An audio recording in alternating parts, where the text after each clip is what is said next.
merdeka! Lagi sekali yang bersemangat merdeka!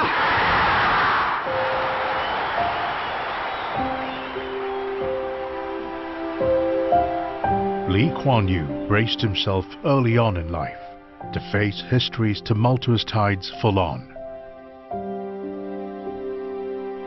From the hardships of war, with a fledgling nation in tow, he leapfrogged decades, pushing past history's disruptive currents. And we will, and faster than they can.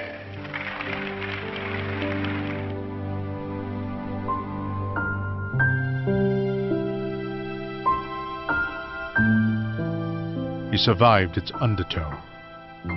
This is your life and mine. I've spent a whole lifetime building this. And brought Singapore to where it is today, without letting time nor tide deter him.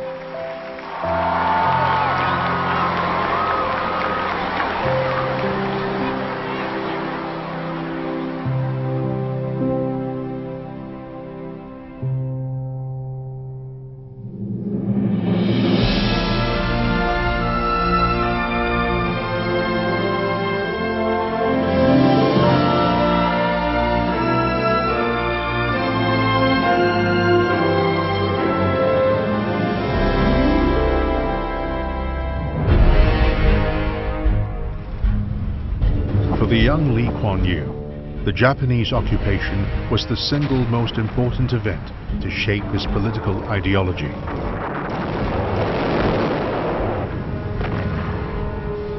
The deprivation, cruelty and humiliation that the war wreaked on people revealed to Lee that to control one's destiny, one had to gain power.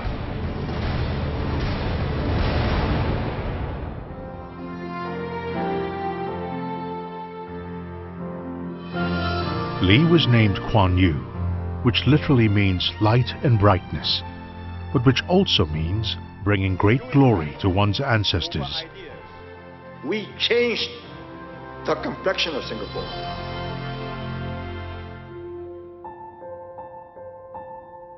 On September 16, 1923, Lee was born to English-educated parents Lee Chin Kun and Chua Jim Nyo, and was given the English moniker Harry by his paternal grandfather. Lee continued the family tradition of being educated in English. He read law at the University of Cambridge after excelling as a student at Raffles College. His experience of being treated as a colonial subject when he was in England in the late 1940s fueled his interest in politics and sharpened his anti-colonial sentiments. Lee later said, "I saw the British people as they were. They treated you as colonials, and I resented that. I saw no reason why they should be governing me. They're not superior.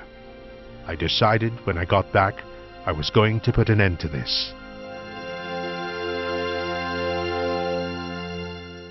We were born in a time of tumultuous change, where the world that we knew it was crumbling, was collapsing. When I was a little boy, the British Empire was supposed to last 1,000 years. And so everybody thought. Even when the Japanese went to war against China, we thought, well, that's far away. And we never believed the Japanese would attack Malaya and Singapore and capture us.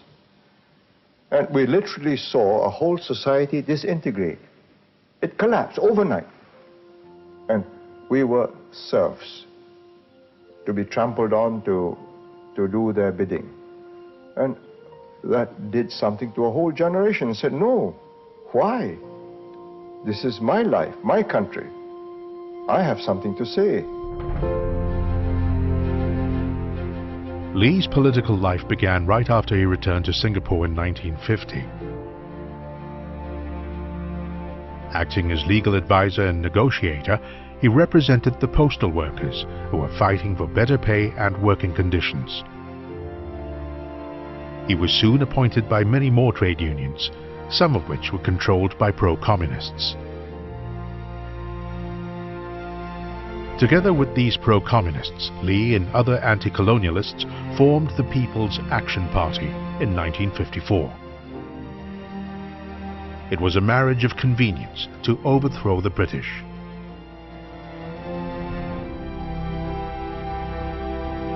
To win power, Li needed the support of the masses.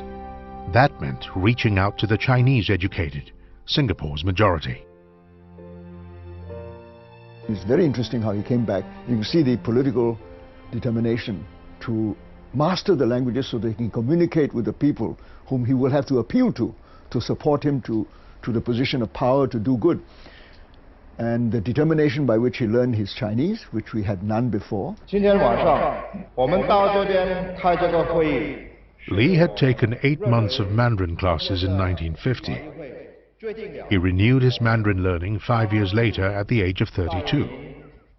Within a short time, he had mastered the language sufficiently to address public audiences. 勇敢的人敢面对现实，面对事实。这个国家是新加坡公民的。伊要摕咱的5000万块，因为咱有钱讲，互因，咱讲我要去会使借。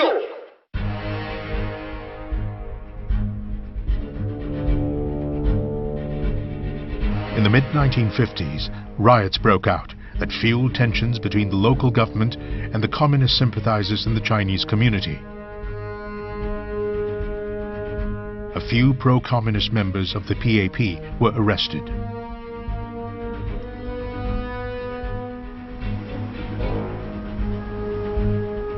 Leading the PAP, Li fought for their release and ran a campaign against corruption in the 1959 elections for the Legislative Assembly.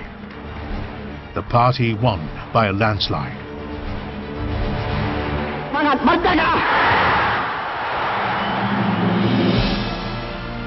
Li achieved what he had set out to do. Singapore was self-governing, and he was Prime Minister.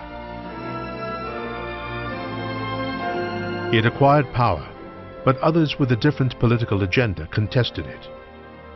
Leading Singapore meant breaking ranks with some of his anti-colonial allies, the pro-communists.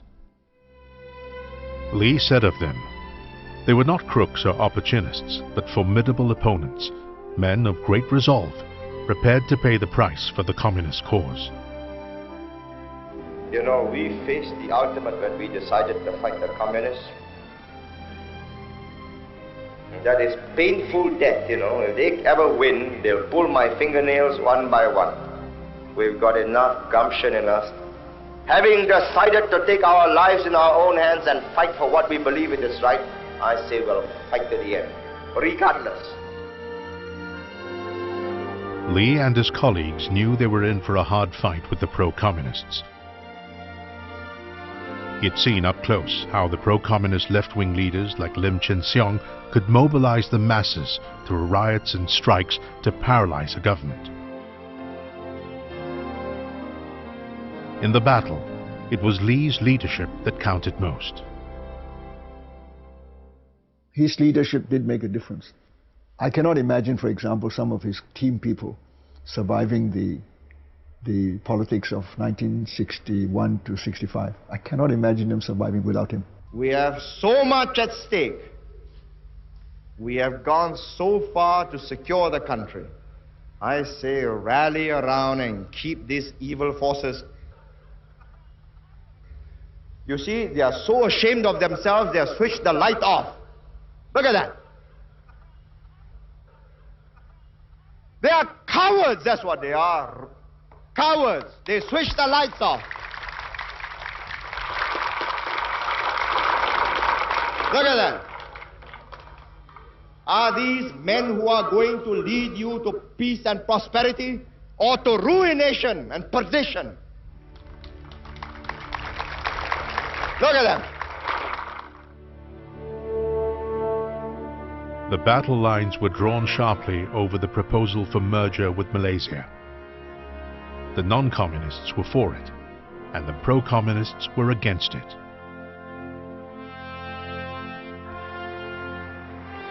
There were compelling economic reasons for merger.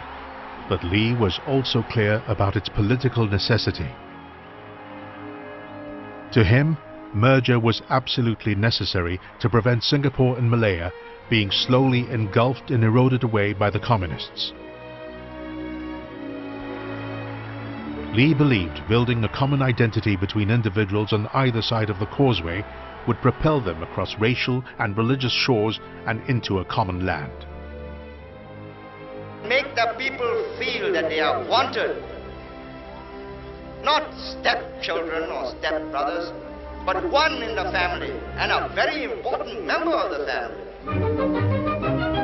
Mr. Lee was welcomed most warmly in traditional Malay style when he went round 8 islands. Lee campaigned relentlessly and tirelessly for merger, speaking over the radio and in nearly every corner of Singapore.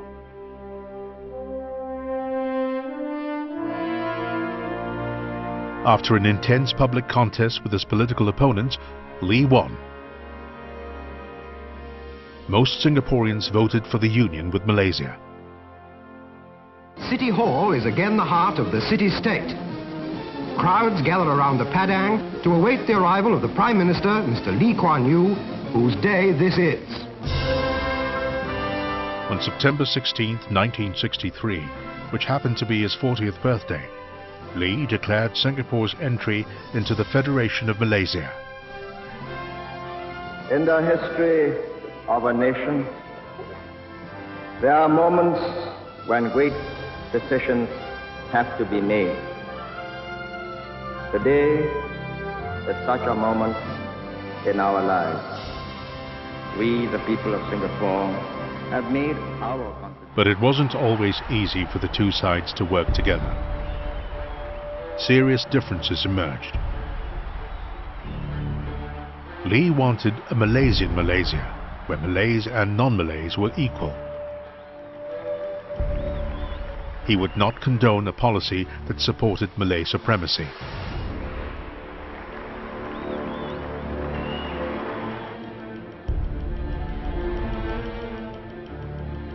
Differences mounted, from conflicts between personalities and disagreements about a common market to the PAP's participation in Malaysia's general election. Malaysian politicians considered it a breach of understanding for the PAP to take part in mainland politics.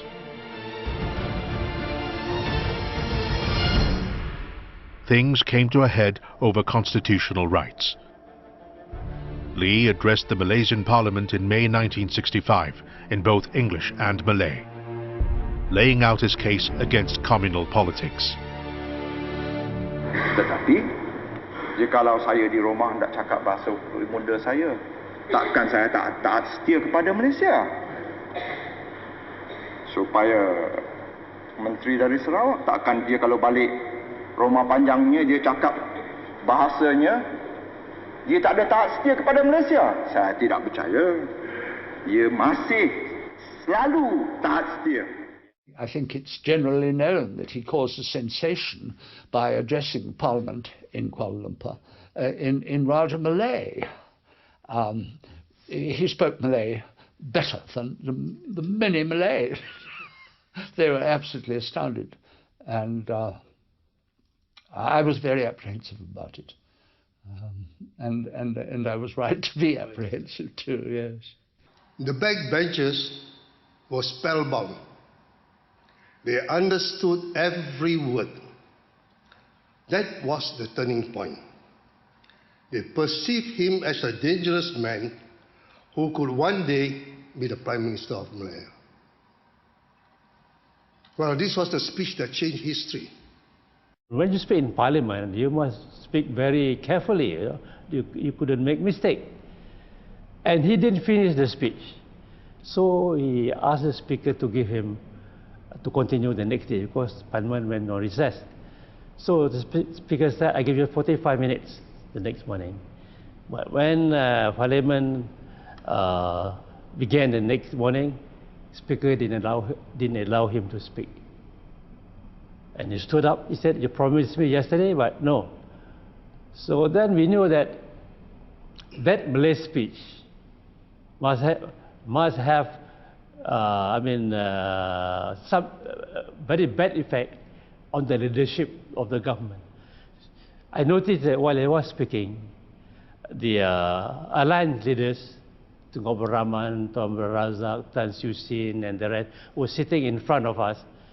They got a table that sang low and low and low until only their head, because they were embarrassed.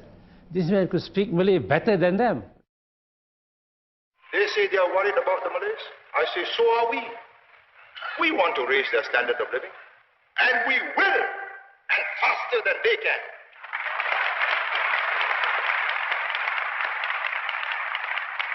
And at the end of 5, 10, 15, 20 years, a new generation will grow up that will no longer respond to the special VHF they use. They'll be tuning into the multilingual network. They'll be thinking like us, working like us, trained like us, prepared to live with us like Malaysians. Then we win. And history is on our side. But it was not to be.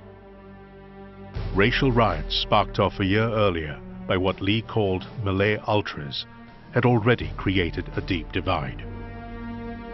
On August 9, 1965, Singapore separated from Malaysia. Every time we look back on this moment when we signed this agreement which severed Singapore from Malaysia, it will be a moment of anguish. I mean, for me, it is a moment of anguish because all my life,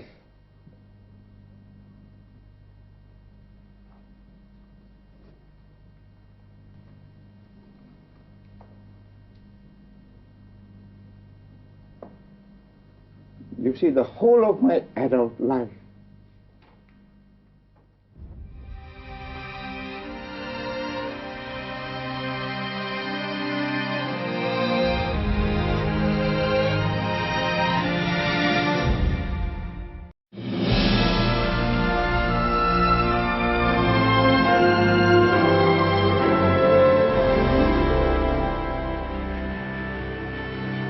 On August 9, 1965, Singapore became an independent state, but not by choice. The island's 2 million people faced an uncertain fate in future.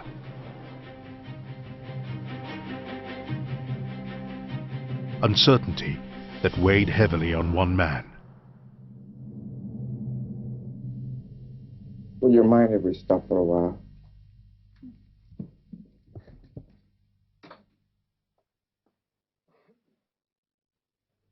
My memory is that on the 9th of August, sometime during the course of the morning, he asked me to come over, and I had heard the previous evening that the structure was going to collapse. And then he was under great strain, and he said that Singapore had been hived off, ejected, I forget the exact word he used, from Malaysia, and was now an independent country. Left with no hinterland and hardly a domestic market to speak of, Singapore's only option was for its leaders to fight hard for its survival. I have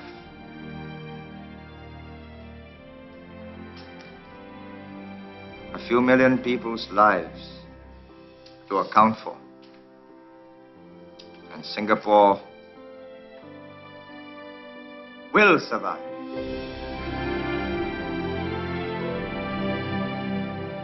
As daunting as the task must have seemed, Lee set his sights on building a country of the future and never veered from that vision. And we will set the example. This country belongs to all of us. We made this country from nothing, from mud flats. Here we make the model multiracial society. This is not a country that belongs to any single community. It belongs to all of us. This was a mud flat, swamp, Today, this is our modern city. 10 years from now, this will be a metropolis. Never fear.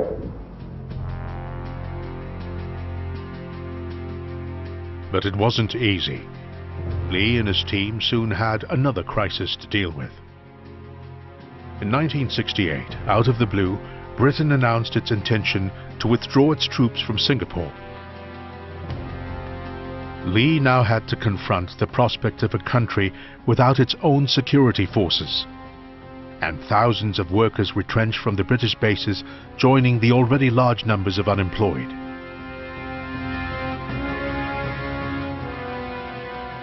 The late journalist and author Dennis Bloodworth, a resident of Singapore since 1956, recalled Lee's reaction to the British pullout. He was extremely angry about it and said, well, I'll tell you this, we're going to take over all their lands. Their lands do not belong to them anymore, and I cannot guarantee the safety of British citizens anymore in Singapore. And Goh Keng Swee said to him, now, Kuan Yew, he said, you're starting to sound like a gangster. And Lee Kuan Yew just smiled gently. Lee's good ties with British leaders led them to extend their departure to the end of 1971. With these military bases contributing 20% of the economy and providing jobs for 70,000 people, this softened the blow to Singapore's economy.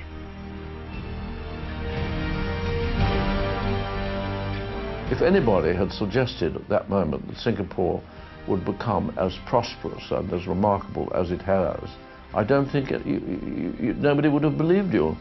And it is to a very large extent due to Lee Kuan Yew that this has happened. Led by Lee, the team soldiered on to hold Singapore together and make it work. The British naval bases were used to boost the economy, and efforts were made to attract investors to set up industries on former British Army land. To survive what was then a hostile neighborhood, Lee used a two-pronged approach to grow the economy. First, to leapfrog the region and link up with the developed world for both capital and market initiatives. And second, to transform Singapore into a first world oasis in a third world region. With first world standards of service and infrastructure, Lee saw Singapore as the hub for businesses wanting a foothold in the region. Did he ever imagine Singapore would one day enjoy the world's highest per capita income and become a leading business center in Asia? Perhaps. Success he attributed to the confidence of foreign investors drawn to the nation's amicable industrial relations. He's emphasized that his duty was to find ways and means of getting more jobs for people. And it was also the duty of the labor movement to help their fellow workers find jobs. So for that we needed industrial peace and a certain balance, not exploitation. The National Trades Union Congress, NTUC, was formed in 1961 when the PAP split. Led by David Nair, a founding member of the PAP, the NTUC led Singapore's labour movement away from militant trade unionism to one marked by cooperation. In fact, Singapore was the first in the world to have a tripartite arrangement, where workers, employers and the government came together to discuss general wage levels. Cooperation that contributed significantly to harmonious labour relations and ultimately Singapore's rapid development in the 1970s and 80s. In government, I've never forgotten that it is in the interest of workers and their unions that we must strive for growth and development. In other words, growth is meaningless unless it is shared by the workers and shared not only directly in wage increases, but indirectly in better homes, better schools, better hospitals, better playing fields, a healthier environment for their families and for their children to grow up. Singapore's metamorphosis from mudflat to metropolis was not just physical. Equally remarkable was the transformation of the psyche of an entire population. Within the span of a few decades, Singaporeans came to be seen as a people who could get things done. Lee Kuan Yew played a big part in that change. From the word go, he set the pace for excellence. He once told senior civil servants, "I want to make sure every button works, and if it doesn't, when I happen to be around, then somebody is going to be in for a rough time, because I do not want sloppiness." If he gets a couple of questions thrown at you, you go and work at it straight away and give it to him as quickly as you can.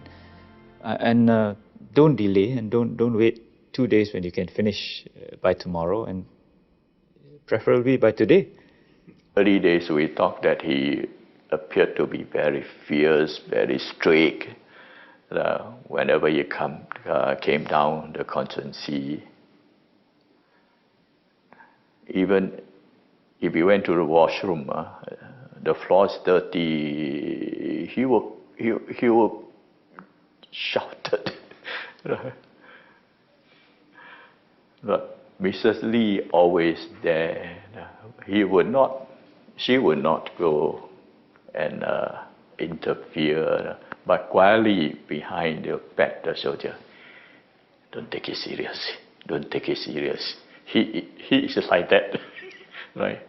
Just clean it up. Sprucing up a young nation, however, was not so straightforward. Besides the challenge of ensuring sufficient security for the country's borders, Lee and his team had a more fundamental problem to tackle. They had a housing crisis on their hands.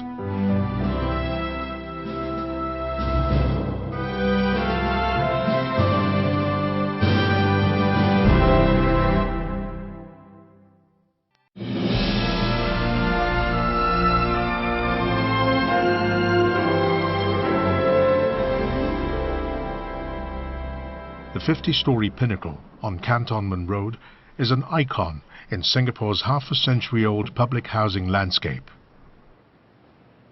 It is built on the site of one of the earliest public housing projects in the country.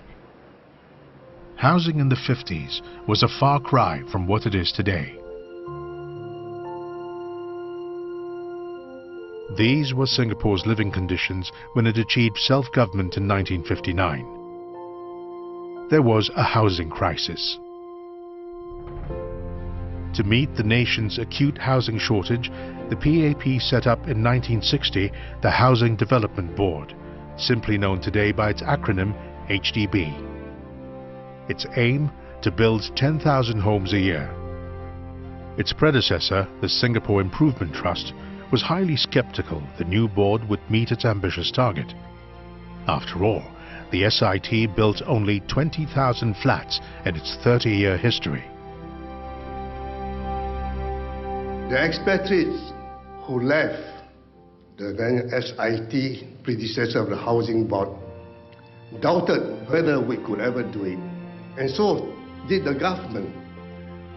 So a committee was set up under Professor Lim Tebo to find out whether we have the capability and the material to complete 10,000 houses as planned. Well, when the committee, Lim Tebo's committee, published its report, the Housing Board has already completed 10,000 units of housing. And among the doubts expressed in the report was this, and I quote, "The team showed more enthusiasm than skill."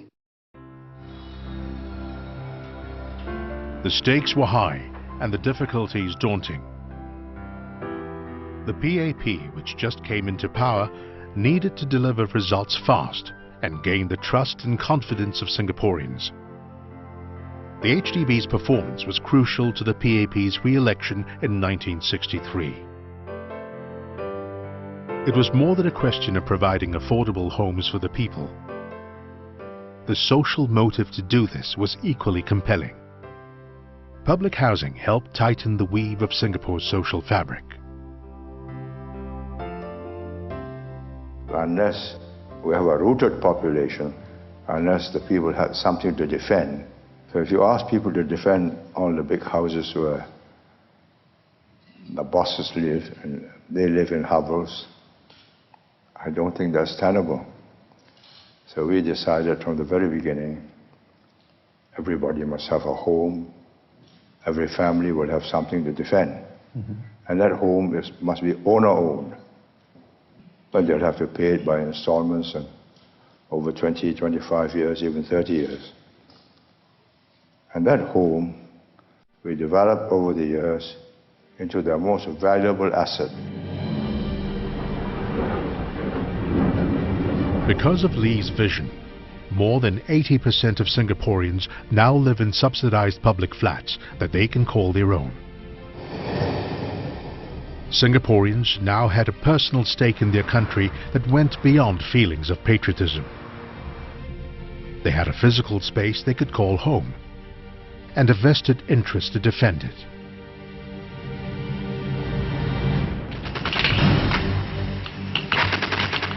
National service to defend the country and ensure its borders were safe from external aggression took on a different dimension. After independence, Singapore was left with just 2 battalions of the Singapore Infantry Regiment. There was an urgent need to build a substantial defense force. And so national service was introduced in 1967, with universal conscription making it compulsory for every male Singapore citizen to serve in the armed forces for about 2 years. We must never forget that our existence as an independent sovereign state cannot be made to depend on the sufferance of others.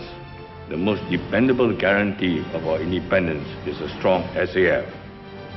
A strong SAF in turn depends on the political will to make the effort and pay the price. National service helps to promote racial harmony too. In multiracial Singapore, English is the common language used by all races.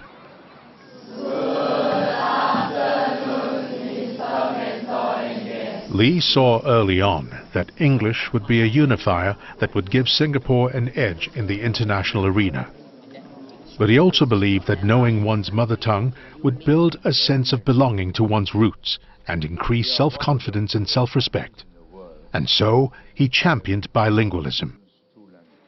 But bilingualism, Lee said in retrospect, was his most difficult policy to implement. He later admitted he was wrong to assume that one could be equally fluent in 2 languages. Had I known all the difficulties, bilingualism, in 1965, as I know now today, would I have done differently? Yes, in its implementation, not in its policy. I do not regret the stress and the heavy burdens I put, because the other way would have been a destruction of our whole, the chance of building up some form of culture which is worth preserving. If he did not succeed in bringing through our education system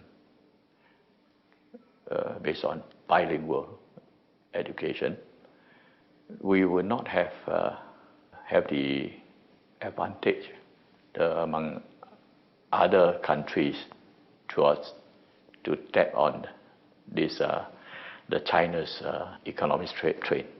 He foresaw this the advantage of having a bilingual, so he forced through. Lee and his team handled issues involving race and religion with sensitivity, knowing how combustible such matters could be. The formative years of the PAP, the battles against communism and extremism, and the racial riots he lived through meant Lee never underestimated the explosive nature of race relations. When it was time to remove the small dilapidated mosques built on state land, he did so with caution. His plan was to replace these suraus with bigger and better mosques in every housing estate through voluntary contributions from the Malay Muslim community. So he said he will instruct the civil service to prepare circular for all Malay Muslim working in the government service to donate voluntarily to the mosque building fund, and the deduction will be through CPF. And that was a good idea. Relatively, they give 50 cents. This mosque in Toa Payoh was the first of many to be built across the island. Today, mosques in Singapore are not only places of worship, but also centers for community bonding, social events, and education. So the Malays are proud of this because every mosque belongs to them. I've got a share in every mosque in Singapore. I consider monthly. Lee also took special interest in ensuring that Singapore's different communities would all have a share in its prosperity. He believed better education was one of the keys to uplifting the Malay community. I think the most important is that, to me, education. He really wants us to help in that area. In fact, one of those days when he had lunch, he asked us parents to really look after our kids. Be together with them, ensure that they study well, then you can make a good jump. If not a quantum jump, they will see the graph moving higher and higher. Cabinet Minister K. Shanmugam says it would have been easy for politicians in Singapore to appeal to the sentiments of the majority Chinese community to gain political power.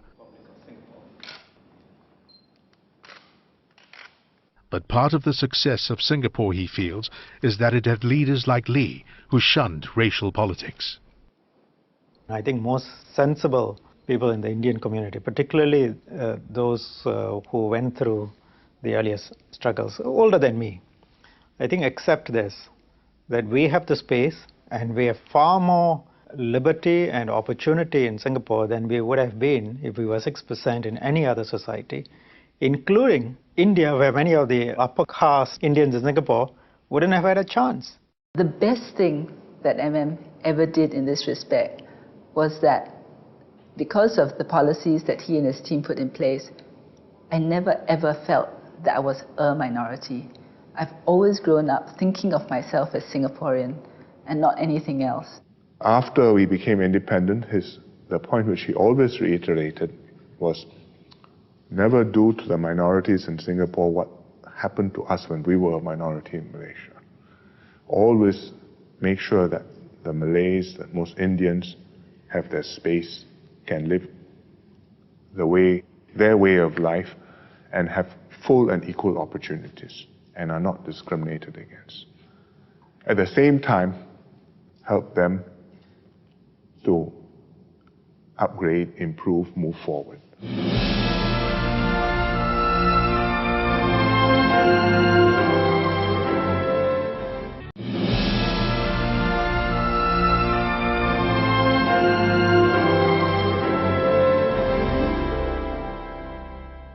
Singapore is widely known in the world for being a clean city, both in its environment and governance. It is the least corrupt country in Asia, and according to the World Bank, one of the most preferred places in the world to do business.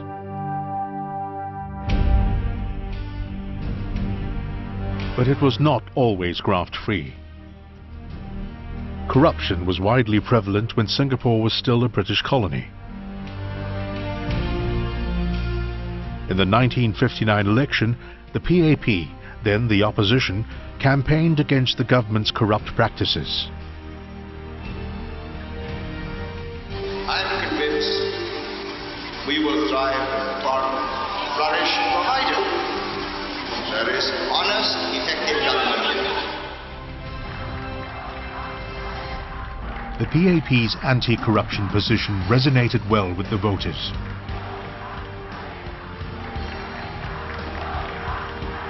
When the PAP government took office, Lee and his team turned up in all white as a promise to the people that their leaders will not stand for corruption and will be whiter than white.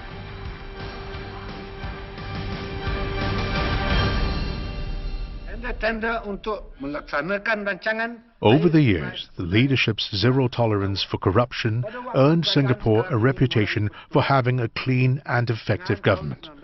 No small claim, considering how some countries continue to struggle to keep on the straight and narrow. Establishing the rule of law, public security and safety were fundamental to the success of the PAP. Article 1 of the Constitution. Security is taken as a given in today's Singapore. Lee applied the effort to stay clean to the island's physical transformation as well. From the outset, he was adamant that urban development did not proceed haphazardly.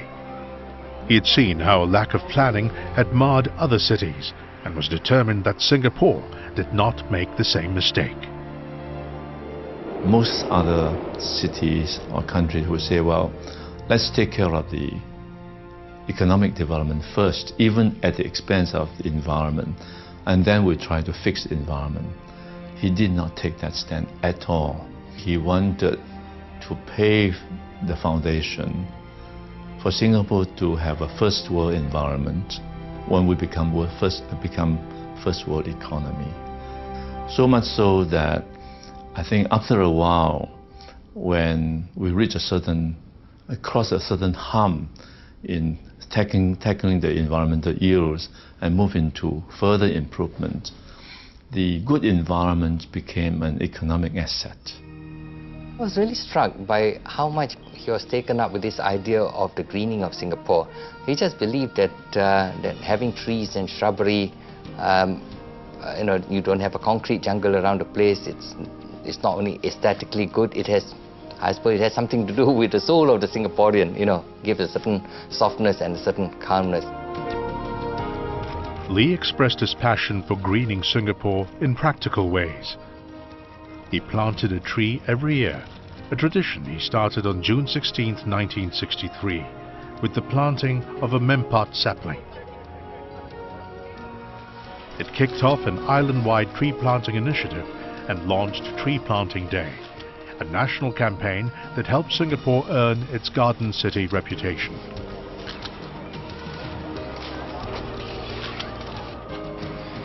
Lee said in his memoirs, "After independence, I searched for some dramatic way to distinguish Singapore from other third world countries and settled for a clean and green Singapore. Greening is the most cost-effective project I've launched."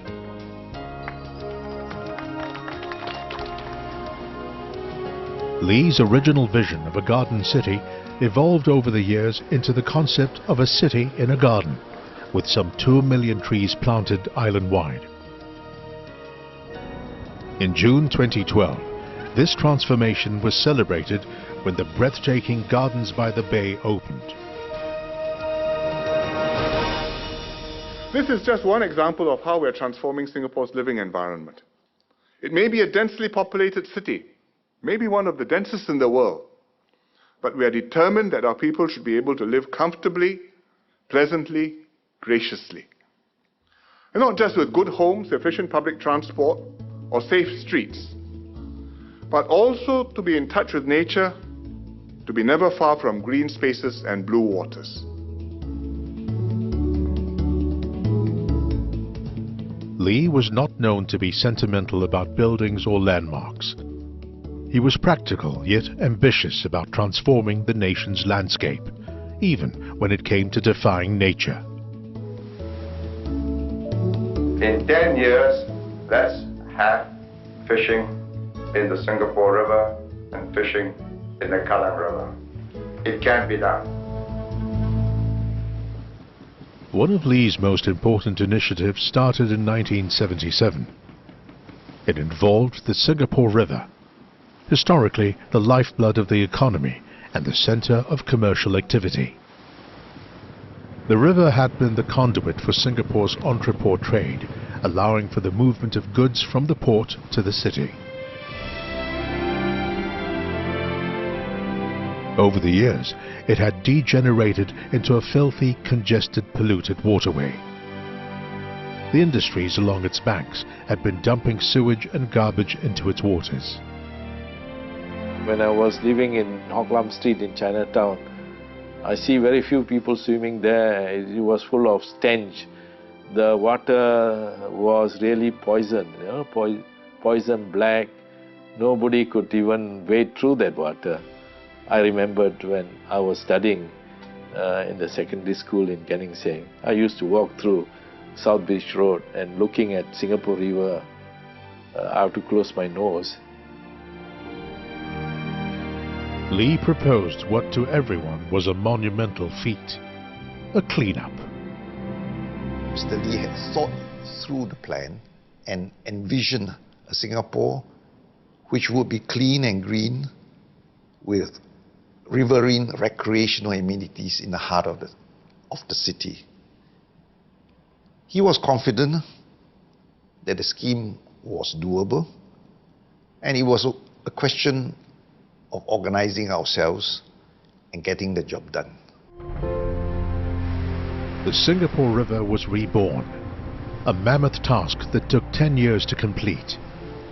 Today, it is not only glistening again, its banks are bustling with trendy restaurants, clubs and offices. Singapore had an economic advisor by the name of Dr. Winsemius. He retired, and after we cleaned up the Singapore River, he came back to Singapore, I think at the invitation of the government.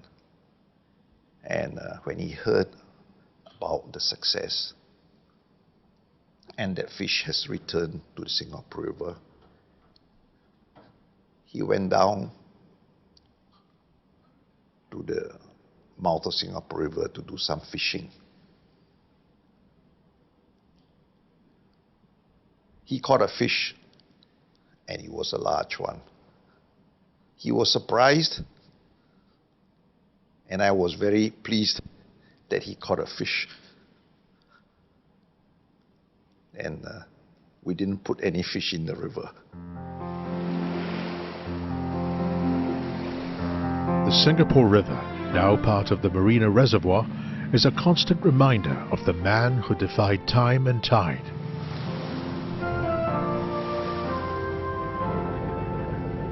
Its transformation, mirroring the fascinating evolution of a small backwater into a thriving global metropolis. Its currents echo the ebb and flow of one man's life as he turned an impossible dream into reality.